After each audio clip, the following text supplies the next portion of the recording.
Hello everyone welcome back to my channel. ഇന്ന് നമ്മളൊരു പുതിയൊരു പ്ലേലിസ്റ്റ് ആണ് തുടങ്ങുന്നത്. അത് ഗ്രീക്കോ റോമൻ പീരീഡിനെ കുറിച്ചാണ്. ഈ ഒരു പർട്ടിക്കുലർ സെക്ഷൻ ഇപ്പോൾ നമ്മൾ ബ്രിട്ടീഷ് ലിറ്ററേച്ചറിൻ്റെ ഒരു പ്രയറായിട്ട് നമുക്ക് ഈ ഒരു ഈ ഒരു പീരീഡിനെ കൺസിഡർ ചെയ്യാൻ പറ്റും. പ്രത്യേകിച്ച് നെറ്റ് എക്സാമിന് പ്രിപ്പയർ ചെയ്യുന്ന കാൻഡിഡേറ്റ്സ് ഉണ്ടെങ്കിൽ, ആഗ്രഹമുള്ളവരുണ്ടെങ്കിൽ ഈ ഒരു പീരീഡ്, ഈ ഒരു പർട്ടിക്കുലർ ടോപ്പിക്ക് പഠിച്ചിരിക്കുന്നത് നല്ലതായിരിക്കും. കാരണം ഗ്രീക്ക് റോമൻ റൈറ്റേഴ്സിനെ കുറിച്ചും അവരുടെ വർക്ക്സിനെ കുറിച്ചും ഒക്കെ പലപ്പോഴും ക്വസ്റ്റ്യൻസ് വന്ന് കാണാറുണ്ട്. അപ്പോൾ അതുകൊണ്ടാണ് ഈ ഒരു പ്ലേലിസ്റ്റ് നമ്മൾ ഡീറ്റെയിൽ ആയിട്ട് തന്നെ നമ്മൾ ഈ ഒരു പ്ലേലിസ്റ്റിൽ വീഡിയോസ് ഇൻക്ലൂഡ് ചെയ്യുന്നത്. ഡീറ്റെയിൽ ആയിട്ട് തന്നെ നമ്മൾ ഗ്രീക്ക് റോമൻ റൈറ്റേഴ്സിനെ കുറിച്ചും അവരുടെ വർക്ക്സിനെ കുറിച്ചും ഡിസ്കസ് ചെയ്ത് പോകുന്നതായിരിക്കും. ഓക്കെ, അപ്പോൾ ഈ ഒരു പർട്ടിക്കുലർ വീഡിയോയിൽ നമ്മൾ ഗ്രീക്കോ റോമൻ പീരീഡിനെ കുറിച്ച് മാത്രമാണ് പഠിക്കുന്നത്. ഗ്രീക്ക് പീരീഡ് എന്ന് പറയുന്നത് 3 രീതിയിൽ നമുക്ക് ഡിവൈഡ് ചെയ്യാൻ പറ്റും: archaic period, classical period and Hellenistic period. ഇത് പൊതുവേ 9th സെഞ്ചുറി BC തൊട്ട് 5th സെഞ്ചുറി AD ആണ് ഗ്രീക്കോ റോമൻ പീരീഡ് എന്ന് കളക്റ്റീവായിട്ട് നമ്മൾ പറയുന്നത്. അതിൽ ആർക്കൈക് പീരീഡാണ് ആദ്യത്തേത്. ആർക്കൈക് പീരീഡിനെ ഡാർക്ക് ഏജ് എന്ന് നമുക്ക് വിശേഷിപ്പിക്കാൻ സാധിക്കും. കാരണം ഒരുപാടധികം ഇഗ്നറൻസും ഇൻജസ്റ്റിസും അങ്ങനത്തെ ഒരുപാടധികം ക്രൈംസ് നടന്നിട്ടുള്ളൊരു ടൈം പീരീഡാണ്.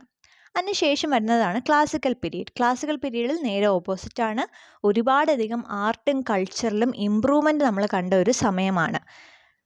അതുപോലെ ഹെലനിസ്റ്റിക് പീരീഡ് വരുമ്പോൾ ഗ്രീസ് എന്നൊരു രാജ്യം പൊതുവെ പൊളിറ്റിക്കലി ഡിക്ലൈൻ ചെയ്യുന്നതും പക്ഷേ അതേസമയം കൾച്ചറലി ഡോമിനേറ്റ് ചെയ്ത് നിൽക്കുന്ന ഒരു ടൈം പീരീഡാണ് ഹെലനിസ്റ്റിക് പീരീഡ്. ഈ ഒരു 3 പീരീഡിലെയും റൈറ്റേഴ്സിനെ കുറിച്ചും ഫീച്ചേഴ്സിനെ കുറിച്ചാണ് നമ്മൾ ഡീറ്റെയിൽ ആയിട്ട് ഈ ഒരു വീഡിയോയിൽ ഡിസ്കസ് ചെയ്യുന്നത്. So first of all, archaic period. Archaic period എന്ന് പറയുന്നത് നേരത്തെ പറഞ്ഞതുപോലെ തന്നെ 9th സെഞ്ചുറി BC യിൽ തുടങ്ങി 5th സെഞ്ചുറി BC വരെയാണ് ഈ ഒരു പീരീഡ് വരുന്നത്. ഇത് ഗ്രീക്കിലെ ഡാർക്ക് ഏജസിന് ശേഷമാണ് വരുന്നത്. അതുകൊണ്ട് തന്നെ ലിമിറ്റഡ് ആയിട്ടുള്ള ഹിസ്റ്റോറിക്കൽ റെക്കോർഡ്സ് ആണ് നമുക്ക് അവൈലബിൾ ആയിട്ടുള്ളത്. പക്ഷേ പൊതുവേ നമുക്ക് കാണാൻ സാധിക്കുന്നത് കൾച്ചറൽ ആയിട്ടാണെങ്കിലും എക്കണോമിക്കലായിട്ടായാലും ഒരു ഡിക്ലൈൻ ഓഫ് ആക്ടിവിറ്റി നമുക്കിവിടെ കാണാൻ സാധിക്കുന്നുണ്ട്. അതേസമയം ഒരുപാടധികം സിറ്റി സ്റ്റേറ്റ്സ് വരുന്നതായിട്ടും നമുക്ക് കാണാൻ സാധിക്കും. ഈ സിറ്റി സ്റ്റേറ്റ്സ് എല്ലാം തന്നെ വളരെ ഡോമിനൻ്റായി നിൽക്കുന്ന ഒരു പൊളിറ്റിക്കൽ യൂണിറ്റാണ്. പ്രത്യേകിച്ച് ഏഥൻസ്, സ്പാർട്ട, കോറിൻത്, ഇതൊക്കെ നമുക്ക് പരിചയമുള്ള വാക്കുകളാണ്. ഇങ്ങനത്തെ പല സിറ്റി സ്റ്റേറ്റ്സും രൂപപ്പെട്ട് വരുന്നത് ഈ ഒരു സമയത്താണ്.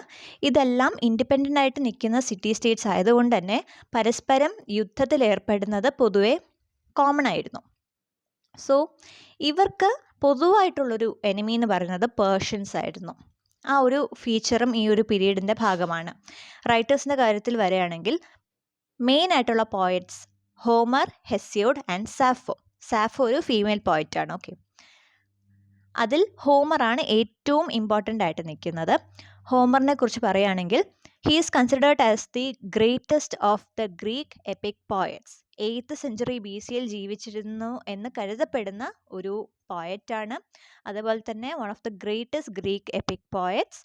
പക്ഷേ ഒരു ഐറണി എന്താണെന്ന് പറയുന്നത്, അദ്ദേഹത്തിൻ്റെ ജീവിതത്തെക്കുറിച്ച് ഒരു വ്യക്തമായിട്ടൊരു റെക്കോർഡ് എവിടെയും ഇല്ല. അദ്ദേഹം വളരെയധികം ഗ്രേറ്റ് ആയിട്ടുള്ളൊരു ഗ്രീക്ക് പോയറ്റാണ് നമ്മൾ പറയുന്നുണ്ട്. ഹോമറിൻ്റെ ലൈവ്സ് ഓഫ് ഹോമർ എന്ന ഒരു ടൈറ്റിൽ ഒരുപാടധികം ബുക്സ് എഴുതപ്പെട്ടിട്ടുണ്ട്. പക്ഷേ ആർക്കും തന്നെ അദ്ദേഹത്തെക്കുറിച്ചോ അദ്ദേഹത്തിൻ്റെ ജീവിതത്തെക്കുറിച്ചോ വ്യക്തമായിട്ടുള്ളൊരു റെക്കോർഡ് എവിടെയും കാണാൻ സാധിക്കില്ല. പലരും പറയുന്നുണ്ട് അദ്ദേഹം അന്ധനായിരുന്നു, അല്ലെങ്കിൽ അദ്ദേഹം ഒരു നൊമാഡായിരുന്നു എന്നൊക്കെ പറയുന്നുണ്ട്. അതുകൊണ്ട് തന്നെ എല്ലാം ഊഹാപോഹങ്ങളാണ്. ഒരു ഡെഫിനറ്റ് ആയിട്ട് അദ്ദേഹത്തിൻ്റെ ജീവിതത്തെക്കുറിച്ച് റെക്കോർഡുകളില്ല. പക്ഷേ അദ്ദേഹം അറിയപ്പെടുന്നത് അദ്ദേഹത്തിൻ്റെ ഏറ്റവും പ്രസിദ്ധമായ 2 വർക്ക്സിലൂടെയാണ്. ഒന്ന് ദ ഇലിയഡ്, രണ്ടാമത്തേത് ഒഡീസി. ഈ 2 വർക്ക്സുമാണ് ഹോമർ എന്നൊരു ഗ്രീക്ക് റൈറ്ററിനെ നമ്മുടെ ഇംഗ്ലീഷ് ലിറ്ററേച്ചറിലേക്ക് പരിചയപ്പെടുത്തി തന്നത്. ഇലിയഡിനെ കുറിച്ച് പറയുകയാണെങ്കിൽ it's an EPIC and it is considered one of the oldest existing work in the western literature. Trojan war ആണ് ഇതിൻ്റെ സെറ്റിംഗ് ആയിട്ട് വരുന്നത്. അവിടെ തന്നെ ഗ്രീക്ക് രാജാവായിട്ടുള്ള ആഗ്മന്നനും വാറിയർ ആയിട്ടുള്ള അക്കീലസും തമ്മിലുള്ള കോൺഫ്ലിക്റ്റ് ആണ് ഇലിയഡിൻ്റെ പ്രമിസ് അല്ലെങ്കിൽ പ്ലോട്ടായിട്ട് വരുന്നത്. ഇനിയിപ്പോൾ ഒഡീസിയുടെ കാര്യം പറയുകയാണെങ്കിൽ ഇത് ഇലിയഡിൻ്റെ ഒരു സീക്വലാണ്, സെക്കൻഡ് പാർട്ട് എന്ന് പറയാം. ഓക്കെ, ഇതിൽ നമ്മുടെ മെയിൻ ക്യാരക്ടർ വരുന്നത് ഒഡീഷ്യസ് അല്ലെങ്കിൽ യുലീസസ് എന്ന് വിളിക്കുന്ന കഥാപാത്രമാണ്. ഫോൾ ഓഫ് ട്രോയ്ക്ക് ശേഷം യുലീസസ് അല്ലെങ്കിൽ ഒഡീസിയസ് തിരിച്ച് വീട്ടിലേക്ക് വരികയാണ്. ഇത്താക്ക എന്നുള്ള വീട്ടിലേക്ക് തിരിച്ചു വരികയാണ്. ആ ഒരു യാത്രയാണ് ഒഡീസിയിൽ പറയുന്നത്. ഇനിയിപ്പോൾ ഈ 2 വർക്ക് അല്ലാതെ പല എപ്പിക്സും പോയംസും ഹോമർ എഴുതിയിട്ടുണ്ട്. പക്ഷേ ഈ 2 വർക്ക്സ് ആണ് ഹോമറിൻ്റെ ഏറ്റവും ഇമ്പോർട്ടൻ്റ് ആയിട്ട് മത്സര പരീക്ഷയിൽ പോലും ചോദിക്കുന്നത്. ഇനി നമ്മൾ ക്ലാസിക്കൽ പീരീഡിലേക്ക് വരികയാണ്.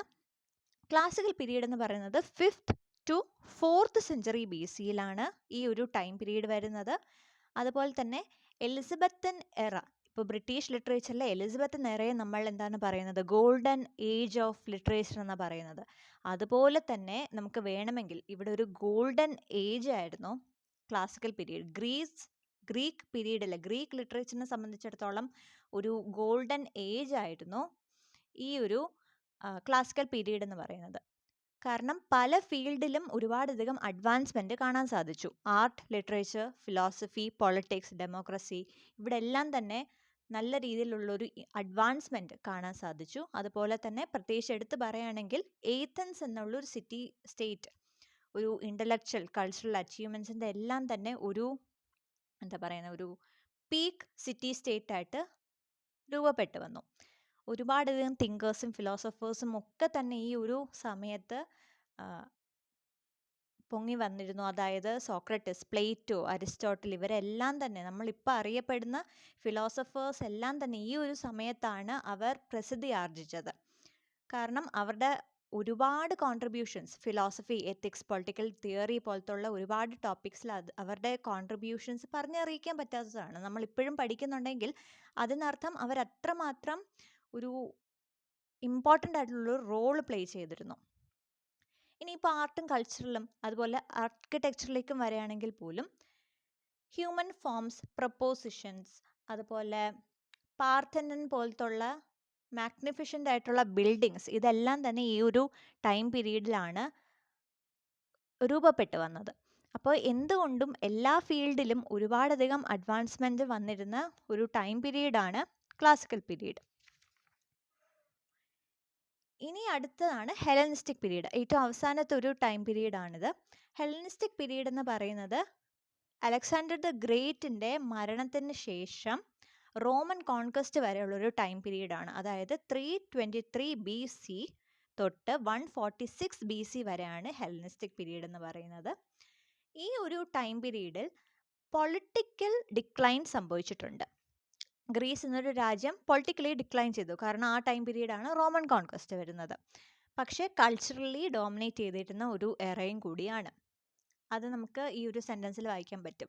This era mark the spread of Greek influence and culture beyond the borders of Greece it self.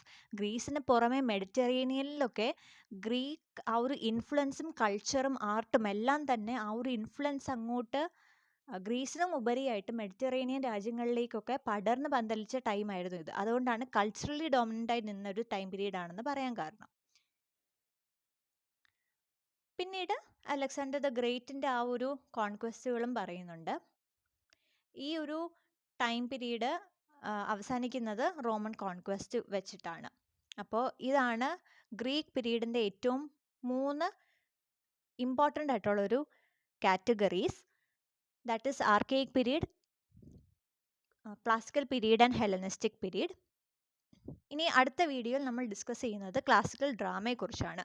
2 important classical ഡ്രാമയാണ് ഉണ്ടായിരുന്നത്, ട്രാജഡി ആൻഡ് കോമഡി.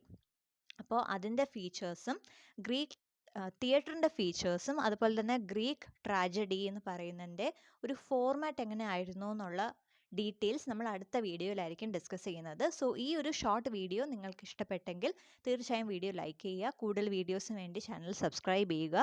ആൻഡ് നിങ്ങൾക്ക് ഏതെങ്കിലും ഒരു ടോപ്പിക്കൽ വീഡിയോ വേണമെന്നുണ്ടെങ്കിൽ, ഇംഗ്ലീഷ് ലിറ്ററേച്ചർ റിലേറ്റഡ് ആയിട്ടുള്ള ടോപ്പിക്കൽ വീഡിയോസ് വേണമെന്നുണ്ടെങ്കിൽ ഏത് ടോപ്പിക്കാണെന്നുള്ളത് കമൻറ്റ് സെക്ഷനിൽ പറയുകയാണെങ്കിൽ ഞാനതിൽ തീർച്ചയായും വീഡിയോ ഉണ്ടാക്കാൻ ശ്രമിക്കുന്നതാണ്.